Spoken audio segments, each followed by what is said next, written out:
I'm sure it's beautiful there, Yeah. but I'm lazy, Uh-huh. and I like my home in LA. So I was like, It's, ooh, I set out like the first feelers of research, which is uh-huh. why I'm very, very, very lazy. I don't like research, but I know it's necessary. So I contacted this guy who was working with me for me, and I said, just find me pockets of Mormonism throughout the country, and let me know where they are and how valuable the land is where they are, because it's a land grab book too. There's a capitalist land grab happening underneath.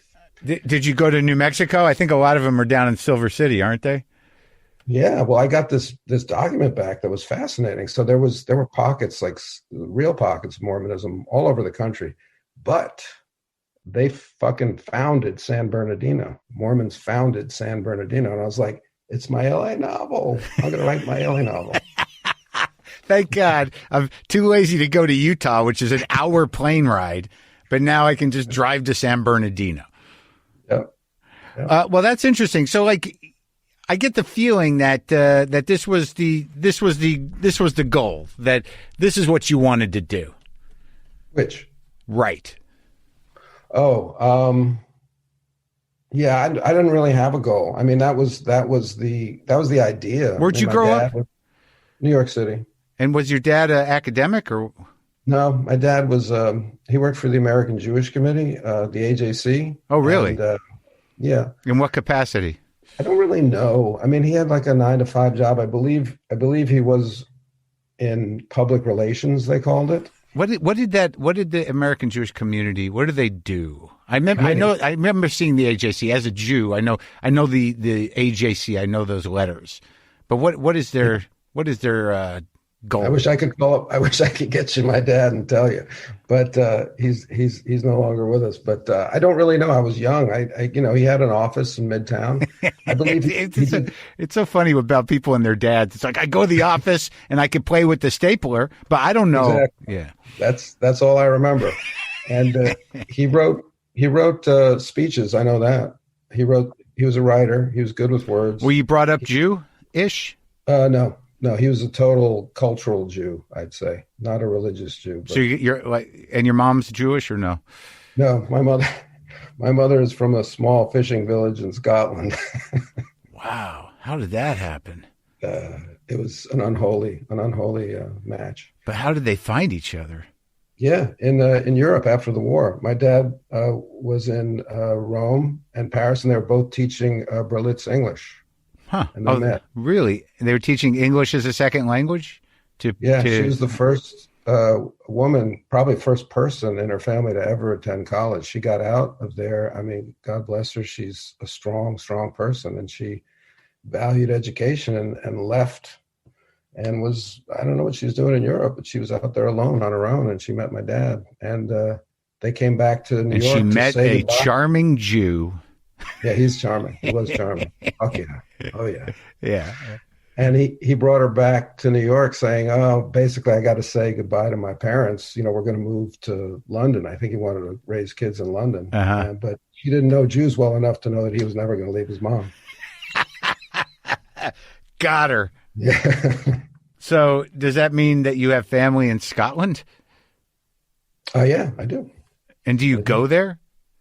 I've been to Scotland a few times. I have a kilt. I have my own tartan. I have my own tartan kilt. And Oh, so you're official? Is that what that means? That you're you could like if you go, you're ready to you can hang out with the fellas.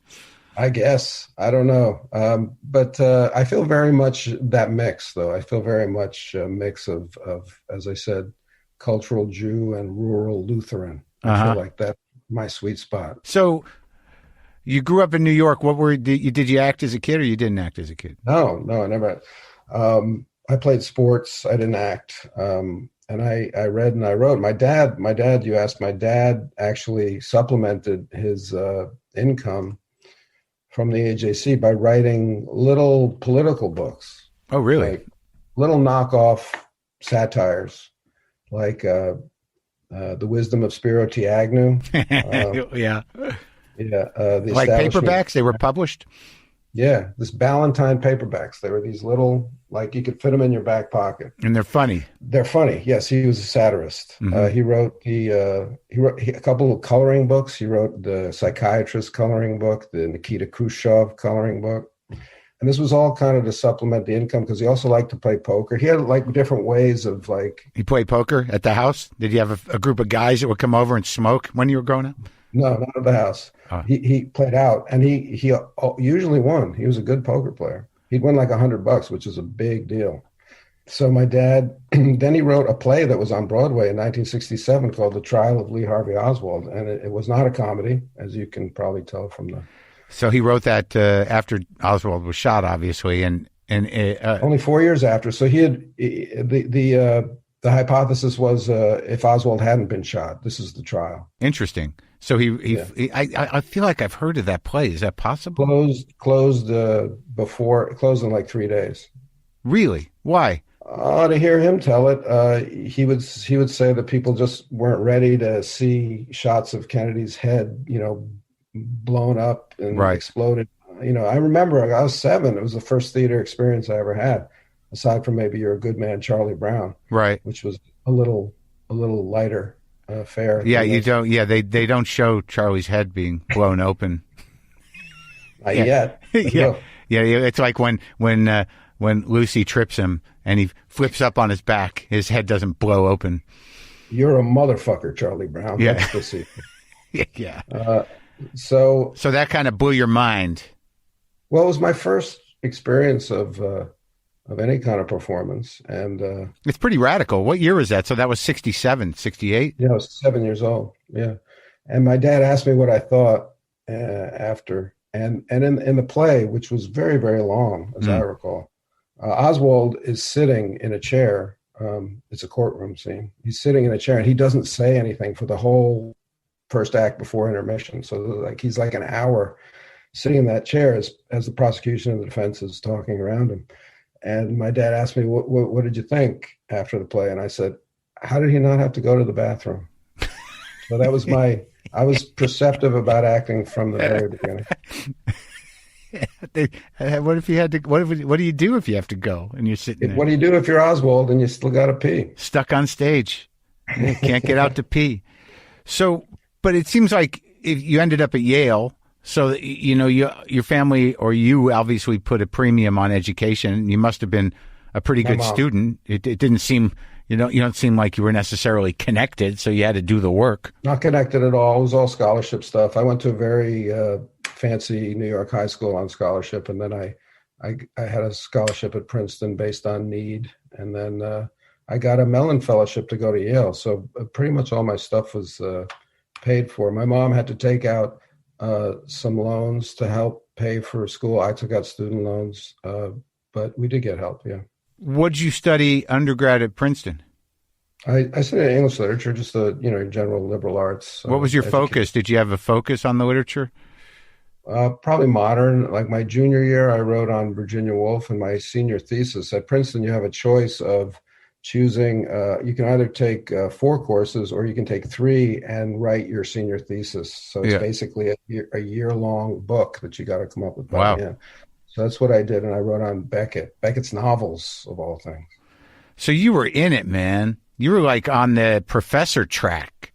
Exactly. That was my track. So you're not even going to write about Beckett's plays. You're like, there's not enough attention being paid to Beckett's novels. What was well, you're giving it a much nicer slant than the one I had, which was there's so many brilliant people who've written on Beckett's plays, but nobody's written about Beckett's novels. Right. I'll do okay, Like it's an unexplored territory. I just got to make sense. And I don't have to do much research. Again, we can go back to my laziness. And all right, so what was the angle on the novels? Was there a theme? Was there God. I was caught up in the sway of this French stuff. What, like Lacan or Foucault and like the postmodernists. Yeah. Huh. So I was the name, I can't remember what I wrote about, but the name of it was The Schizophrenic Critique of Pure Reason. That's what it was called. And And fuck that guy. Yeah. that was Lacan calling from the grave. He's like, how dare you? How dare you? And I don't really remember what I was writing about or what my idea was, but it was basically, in a nutshell, it would be, and this is to make it a cliche and everything, but the only sane response to an insane world is insanity, right? Basically, so it was basically that. Got it. And so then you go to Yale for masters in English. No, PhD, but I didn't finish. So I was admitted into the PhD program, but I did my classwork and I sat my orals and I passed those, and then I was supposedly on to my dissertation when I started acting. Really?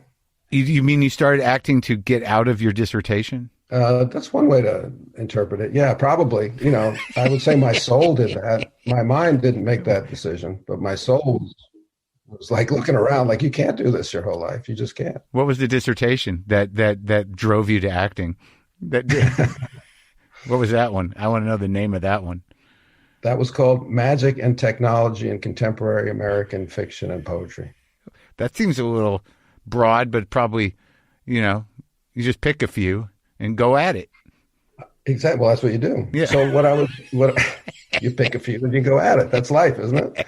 So I was going to write on Pynchon, James Merrill, the poet, Robertson Davies, the Canadian author, Ishmael Reed, an African-American author, and Norman Mailer. So I had those 5 that I was going to write about. And basically the idea behind that one was that, throughout human history, there's been this notion of magic, but magic has always been like black magic and white magic. There's a sense in which there's some magic that you shouldn't do, right? Like Faustus. It's a very heavy strain.